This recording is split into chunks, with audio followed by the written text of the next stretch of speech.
ప్రస్తుతం మనతో పాటు ప్రముఖ ఆధ్యాత్మికవేత్త జ్యోతిష పండితులు దత్తాత్రేయ గణపతి ఉపాసకులు అమ్మవారి సేవకులు మురళీధర్ శర్మ గారు ఉన్నారు. గురువు గారితో మాట్లాడదాం. నమస్కారం గురుగారు. మహాదేవ శ్రీమాత్రే నమః. గురుగారు, మార్చి 19న మనకు ఉగాది ఉంది. మరి ఆ రోజు అన్ని విధాలా మనకి సంవత్సరం అంతా కలిసి రావాలంటే ఎటువంటి పరిహారాలు చేసుకుంటే బాగుంటుంది? పూజా విధానం ఏ విధంగా ఉండాలి? ఎటువంటి దానాలు ఇస్తే బాగుంటుంది? అలాగే వస్త్రధారణ విషయంలో ప్రత్యేకంగా ఏదన్నా దుస్తులు వేసుకుంటే బాగా కలిసి వస్తుందంటారా? ఏ రాశి వాళ్ళు ఏ కలర్ బట్టలు వేసుకుంటే బాగా కలిసి వస్తుందంటారు సంవత్సరం అంతా కూడా? తప్పకుండా. సో ఏది ఏమైనా మన ఛానల్లో వేసేటువంటి వీడియోలు అత్యంత అద్భుతంగా ఎంతో ఎక్సలెంట్గా వెళ్తూ ఉన్నవి. చాలామంది నెంబర్ ఆఫ్ కాల్స్, విపరీతంగా డైరెక్ట్ అపాయింట్మెంట్స్, కొద్దిగా అటు ఇటుగా లేట్ అయినా మీకు కలవడం జరుగుతూ ఉంది. ఎవరు బాధపడొద్దు. ఈ యొక్క ఉగాది ఈ వీడియో మూలకంగా నేను మీకు చెప్పదలుచుకున్నాను. ఏది ఏమైనప్పటికీ కూడా అందరికీ, ప్రేక్షకులకు అందరికీ కూడా ఉగాది శుభ ఆశీస్సులు. ఉగాది అంటేనే అసలు ఇది ఎంతో పవర్ఫుల్ కలిగినటువంటి రోజు. ఎందుకంటే చాలామంది 2025, 26, 24, 23 ఇట్లా ఇయర్ క్లోజ్ అయిపోతుంది అంటే ఇంగ్లీష్ క్యాలెండర్ ప్రకారంగా జనవరి టు డిసెంబర్ అని చెప్పి అనుకుంటారు. జనవరి రాగానే కొత్త సంవత్సరం అని చెప్పి గుళ్ళకు, గోపురాలకు అన్నీ కూడా తిరుగుతూ ఉంటారు. బట్ తెలియనిది ఏమిటయ్యా అంటే ఒక ఎనర్జీ ఫామ్ అయ్యేది మనకు ఈ ఉగాది నుండి. ఈ ఉగాది రోజు కనుక ఎవరైతే తప్పకుండా మనం చెప్పే పరిహారాలు చేస్తారో లాక్ చేసి పెట్టుకోండి. మీ జిందగీలో మీకు మార్పు అనేది రాకుండా నన్ను అడగండి. వీడియో సేవే చేసి పెట్టుకోండి. అందరా ఉగాది అనగానే ఖచ్చితంగా కొత్త వస్త్రాలు ధరించాలి. ఉదయాత్పూర్వము నిద్ర లేవాలి. ఉదయాత్పూర్వమే తలంటు స్నానాన్ని ఆచరించాలి. చక్కగా పట్టు వస్త్రాలను ధరించాలి. అటు పిమ్మట గణపతిని ప్రార్థించాలి. విన్నరా? ఇక దీని ముందు అంటే ఇంటి ముందు ముగ్గు వేయడాలు ఖచ్చితంగా ఉంటుంది. ఈసారి ఏమిటి అంటే పసుపు, కుంకుమ, గంధము ఈ మూడింటిని కలిపి మిక్స్ చేసి కుదిరితే కొంత అందులో సున్నమును వేయండి. సున్నమును వేసి ఒక పేస్ట్ లాగా చేసి మీ ఇంటి ప్రధాన ద్వారం ముందు స్వస్తికి వేయండి. ఈ ఉగాది రోజు నాడు ఆ మిరాకిల్ మీరే చూస్తారు. అక్కడి నుండి ప్రారంభం ఈ ఉగాది మీకు. స్నానాది కార్యక్రమాలు, ఇల్లు మొత్తం శుభ్రపరచుకున్నారా? స్నానాది కార్యక్రమాలు చేసుకున్నారా? కొత్త వస్త్రం ధరించుకున్నారా? ఇంటి ముందు ముగ్గు వేసుకున్నారా?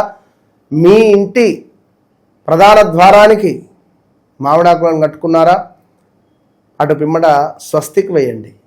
కొత్తగా ఇది ఎక్సలెంట్గా ఉంటుంది. దీని తర్వాత గణపతి పూజ చేసుకోవాలి. ఏ పండుగ అయినా ఏదైనా మనకు ముందు గణపతి పూజ అవసరము. గణపతిని స్మరించుకోండి, గణపతి నామాలను చెప్పుకోండి. అటు పిమ్మట లక్ష్మీదేవి ఆరాధన చాలా అవసరము. లక్ష్మీదేవి ఆరాధన ఖచ్చితంగా మనకు అవసరము. లక్ష్మీదేవిని ఆరాధించండి. ఇక అటు పిమ్మట దగ్గరలో ఎక్కడైనా మీకు పంచాంగ శ్రవణం జరుగుతూ ఉంటే అక్కడికి వెళ్ళి చక్కగా పంచాంగ శ్రవణాన్ని వినండి. చక్కగా ఒక రావి చెట్టు కింద దీపారాధన చేయండి. నవగ్రహాల వద్ద ఉండేటువంటి 9 గ్రహాల ముందు 9 దీపాంతలను పెట్టి దీపారాధన చేయండి. ఇలా మీ యొక్క జీవితాన్ని ఈరోజు మొదలు పెట్టండి. ఎరుపు రంగు వస్త్రాలు, తెలుపు రంగు వస్త్రాలు, గ్రీన్ కలర్ వస్త్రాలు, ఆకుపచ్చ వస్త్రాలు, ఇవి మీకు ఒక అద్భుతమైనటువంటి ఈ వస్త్రాలను ధరించిన వారికి అద్భుతమైనటువంటి విషయాలు మీకు ఏర్పడే పరిస్థితి ఉంటుంది.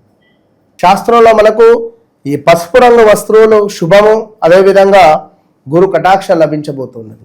గ్రీన్ అభివృద్ధి, మనకు శాంతి నెలకొల్పేటువంటి పరిస్థితి ఉంది. అదేవిధంగా ఎరుపు లక్ష్మీ కటాక్షం, తెలుపు మనకు పవిత్రత, మనశ్శాంతికి ఏర్పడేటువంటి పరిస్థితి దోహదపడుతున్నది. మరి ఉగాది రోజున ఇలాంటి బట్టలను ధరించినటువంటి వారికి అద్భుతమైనటువంటి ఫలితాలు కనబడుతుంది. నవగ్రహ ప్రదక్షిణ మీకు ఎంతో మేలు తెచ్చిపెట్టేటువంటి పరిస్థితి ఉంటుంది. అదేవిధంగా పేదవారికి ఒక కేజీ బియ్యము, కొంత ఒక కేజీన్నర పప్పు దినుసులు లైక్ ఇలాంటివి దానం చేయడము, ఇది మీ వ్యక్తిగత జీవితానికే ఎంతో ఉపయోగపడేటువంటి పరిస్థితి ఉంటుంది. అదేవిధంగా గోవును సేవించడము అంటే లైక్ గోవును దగ్గర కూర్చోవడము, మాట్లాడడము, దానికి కొంత బెల్లము పెట్టడము, అదేవిధంగా ఇంకా అరటి లేదా గడ్డిని ఇవ్వడము. ఇది మొత్తం నవధాన్యాలను మొత్తము ఒక రోజు ముందుగానే నానబెట్టి చక్కగా కూడా అందులో కొంత బెల్లాన్ని మిక్స్ చేసి గోవుకు తినిపించేటువంటి క్రమము ఉన్నది. ఇది ఎంతో అద్భుతం, మీ జీవితాన్నే మేలు చేసే పరిస్థితి ఉంటుంది. పక్షులకు ఆహారం అందించడము, ఇది ఎంతో విజయాన్ని మీకు చేకూరేటువంటి పరిస్థితి ఉంటుంది ఈ యొక్క ఉగాది పండుగ రోజు. ఇంకా అత్యంత అద్భుతం ఏమిటి అంటే దుర్గామాత అమ్మవారి దేవాలయంలో కానీ ఎక్కడైనా ఒక నిమ్మకాయతో దీపారాధన పెట్టండి. అవసరమైతే మీ ఇంట్లో తులసి చెట్టు దగ్గరైనా కూడా దీపారాధన చేయడము ఎంతో అద్భుతాన్ని మీకు తెచ్చిపెట్టే పరిస్థితి ఉంటుంది. ఈ సంవత్సరం మొత్తము శత్రుబాధ ఉండకుండా చేస్తుంది. సో ఇంకా మనకు చూసుకున్నట్టయితే తప్పకుండా ఈ రోజు నాడు ఎవరైతే ఉన్నారో రావి చెట్టు కింద దీపారాధన మస్ట్. అదేవిధంగా పేదవారికి బియ్యాన్ని పంచిపెట్టడము చాలా అవసరం, ఇది తెలుసుకోండి. మేషరాశి, సింహరాశి, ధనస్సు రాశి వారు దేవాలయంలో దీపం వెలిగించడం అవసరం. వృషభ రాశి, తులారాశి వారు లక్ష్మీదేవిని పూజించడం అవసరం. మిథున రాశి, కన్యా రాశి వారు పేదవారికి పుస్తకాలు లేదా ఆహార ధాన్యాలను పంచిపెట్టడం అవసరం. కర్కాటక రాశి, వృశ్చిక రాశి, మీనరాశి వారు పాలు లేదా మజ్జిగ దానం ఇవ్వడం అవసరం. ఇక మకర కుంభము నువ్వుల నూనెను ఏదైనా దేవాలయంలో ఇవ్వడం కానీ నువ్వుల నూనెతో దీపారాధన చేయడం అనేటువంటిది ఇది ఎంతో అవసరంగా చెప్పబడుతున్నది. చక్కగా కూడా తలంటు స్నానాన్ని ఆచరించడము, అదేవిధంగా షడ్రుచులకు సంబంధించి 6 రుచులకు సంబంధించినటువంటి ఆ యొక్క ఉగాది పచ్చడిని ఉదయం 9-9:30 లోపే తీసుకునే ప్రయత్నం చేయండి.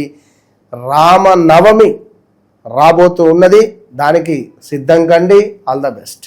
మీకు కూడా ముందుగా ఉగాది శుభాకాంక్షలు గురుగారు. ధన్యవాదాలు. మహాదేవ్.